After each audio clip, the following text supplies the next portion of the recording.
They built a town on land they did not own, and once it worked, no one wanted to fix it.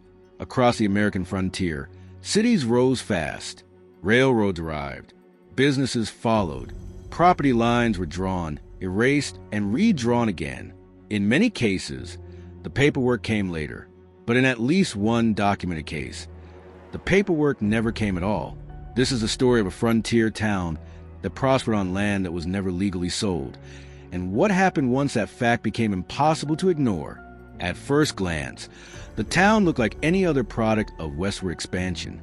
It began as a settlement near a strategic route, a place where travelers stopped, where supplies were traded, where permanence slowly replaced improvisation. Wooden structures became brick. Dirt roads became streets. Schools, churches, and government buildings followed. Generations were born, lived, and buried there. For decades, the town existed without controversy. The land beneath it was assumed to be owned. That assumption was wrong. To understand how this happened, it's necessary to go back to how land was acquired on the frontier and how often legality lagged behind occupation. During the 19th century, American expansion relied on a complex web of treaties, executive orders, territorial laws, and informal practices. Some land was purchased, some was seized, some was reassigned through agreements whose language was vague even at the time. Indigenous nations were often asked to cede land through treaties written in English legal terms that did not translate cleanly into indigenous concepts of land use or ownership. Boundaries were described imprecisely. Promises were conditional. Enforcement was inconsistent. Even under the most generous interpretation, the system was fragile. In this case, the land in question was occupied by an indigenous nation whose treaty status was unresolved. Federal records show negotiations had taken place. Proposals were exchanged. Draft agreements existed. But no finalized, ratified sale was completed. Despite this, settlement began. The initial presence was small, a trading post, temporary structures, a few families. This alone did not trigger immediate response. Frontier boundaries were fluid. Oversight was limited. Local authorities often assumed that legality would follow occupation. It usually did, but here it didn't. As the settlement grew, it became economically useful. Trade increased. Transportation routes shifted to accommodate it. Businesses invested. Infrastructure followed demand, not legality. By the time questions began to surface, the town was no longer temporary. It was indispensable. Early concerns about land ownership were raised quietly. Correspondence between territorial officials and federal agencies suggests uncertainty rather than ignorance. The issue was known but unresolved. Clarification was requested. Responses were delayed. Meanwhile, the town continued to grow. At no point was a formal eviction attempted. No relocation plan was proposed. The absence of a completed land sale did not halt construction, governance, or expansion. Instead, the issue was deferred. This deferral became policy.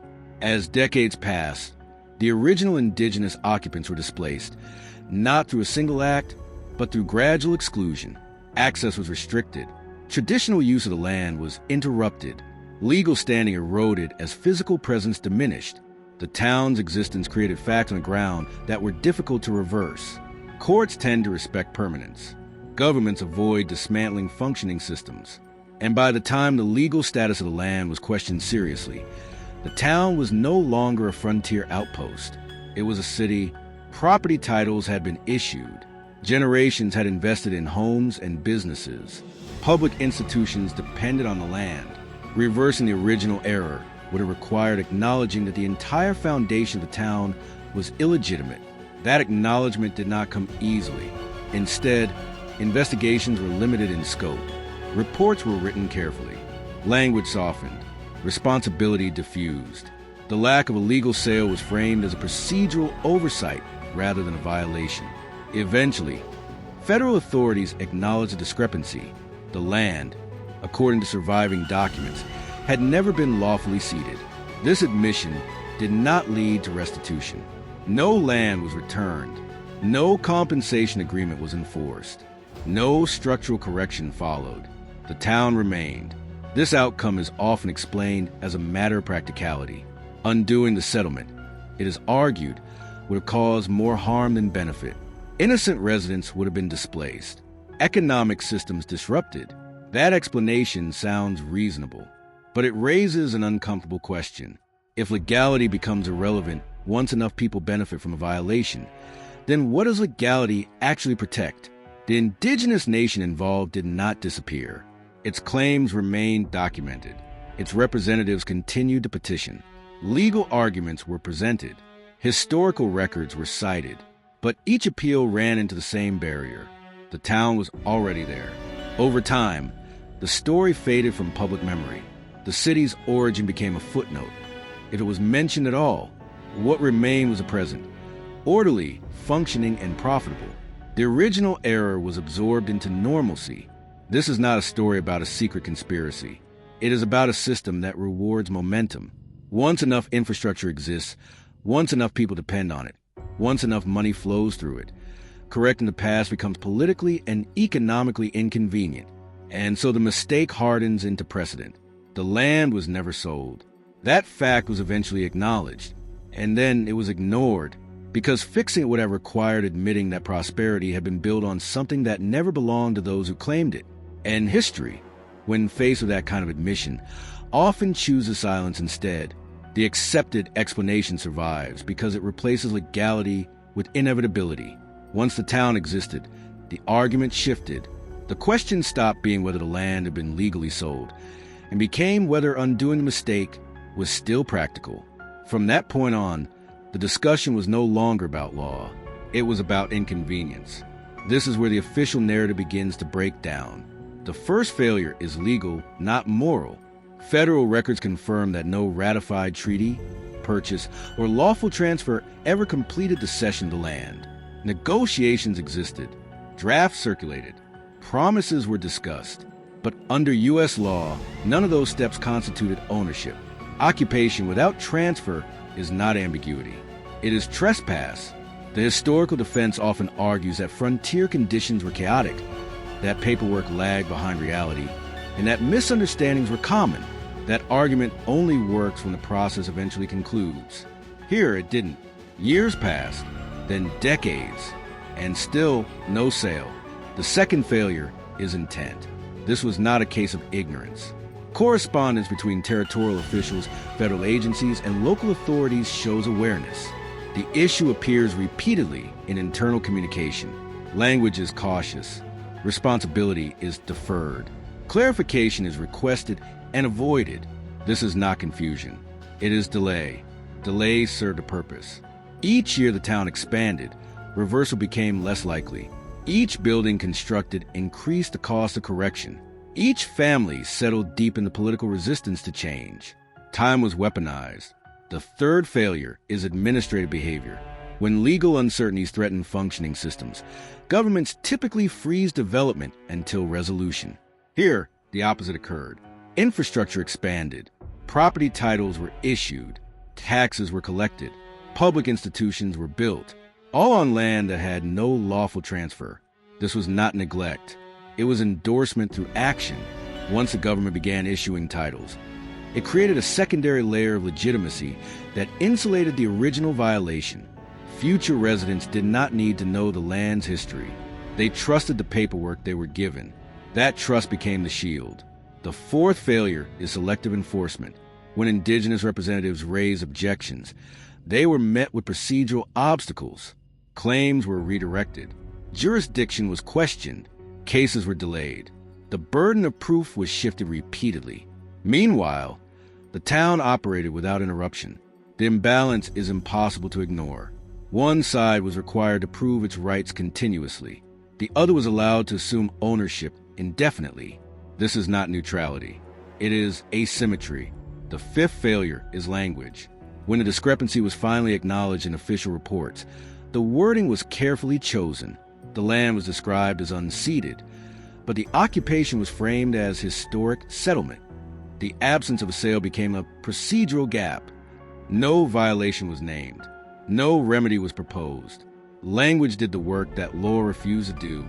By avoiding terms like illegal occupation or unlawful seizure, the reports transformed a legal problem into a historical curiosity, something unfortunate but no longer actionable. The sixth failure is precedent. If land can be taken without sale, developed, and then legitimized through permanence, then law becomes optional. Ownership becomes a function of momentum, not consent. This precedent was not accidental. It benefited everyone who came after: railroads, businesses, local governments, federal agencies. Correcting the original error would have required unraveling an entire network of interests that depended on the town's continued existence. No institution volunteered for that role. The seventh failure is comparison. In other cases where treaties were violated, some form of restitution eventually occurred. Financial settlements, land swaps, legal recognition. Those outcomes were imperfect, but they acknowledged wrongdoing. Here, acknowledgement stopped short of consequence. The land was never returned. Compensation was never enforced. The town's legitimacy was never questioned publicly. The difference is scale. Undoing this case would not have corrected a single boundary. It would have called into question the legitimacy of an entire city. That was too costly. The eighth failure is moral displacement. The accepted narrative argues that modern residents should not be punished for historical mistakes, that they bear no responsibility for decisions made generations earlier. This argument shifts focus away from restitution and toward comfort. It assumes that justice must be painless to be acceptable. But justice that cannot survive inconvenience is not justice. It is preference. The ninth failure is silence. Once the matter was deemed unresolvable, it disappeared from public discourse. Textbooks omitted it. Local histories reframed it. The city's origin story was sanitized. What remained was prosperity without provenance, and silence did the rest. The final failure is the one history never admits. The system worked exactly as designed. Land was taken. Prosperity followed. Legality was questioned. Correction was deferred. Silence settled in. At no point did the system break. It adapted. The indigenous nation did not lose its claim because it was weak. It lost because it stood in the way of something that was already profitable. Once the town succeeded, correcting the past became framed as destruction rather than repair. Law became subordinate to continuity, and continuity won. This is not a story about villains in black hats. It is about incentives, about how legality bends when enforcement threatens stability, about how prosperity retroactively justifies violation, about how acknowledgement without consequence becomes a performance. The land was never sold. That fact is not disputed. What followed was a choice: to correct it or to live with it. History chose the second option. And once that choice was made, everything else followed naturally. The town remained. The records were closed. The mistake became background, not corrected, normalized. This is how injustice survives modernity, not through denial, but through acceptance. And once accepted, it becomes invisible. The land beneath the town never changed hands. Only the willingness to care did. That is the part of the story that never appears on plaques, never taught in schools, never addressed directly. Because confronting, it would require admitting that law did not fail. It was bypassed, and that success became permanent. By the time the land was officially acknowledged as never having been sold, the decision had already been made, not on paper. In practice, the town was there. People lived there. Generations had passed. Undoing was no longer framed as correction, but as disruption. And so nothing was undone. There were no expulsions, no restitution enforced, no land returned. The acknowledgement existed only as a statement, not as an action. From that point forward, the story entered its final phase: normalization. The land status stopped being discussed publicly. References to the unresolved ownership were pushed into footnotes, legal appendices, and archival correspondence that few would ever read. Local histories focus on growth, resilience, and community. The city's origin became a success story. The absence beneath it remained unnamed. This silence did not happen because the truth was unknown. It happened because the truth was inconvenient. Admitting that the town stood on land never legally ceded raised questions no institution wanted to answer. Questions about authority, about precedent, about how many other places existed under similar assumptions, questions that did not lead anywhere safe. So the silence held. Years turned into decades, decades into permanence. The original claim did not disappear, but it lost leverage. Courts weighed the consequences of enforcement and chose continuity. Governments referenced practicality. Residents invoked innocence. Responsibility dissolved across time. No one person could be blamed. No single decision could be reversed. No clear moment existed where the error could be isolated. The system absorbed it, and that absorption was treated as resolution. What remains today is a functioning city. Streets are named. Property lines are enforced. Taxes are collected. Life goes on. The land beneath it does not protest. It does not need to. The record already knows what happened. The land was never sold.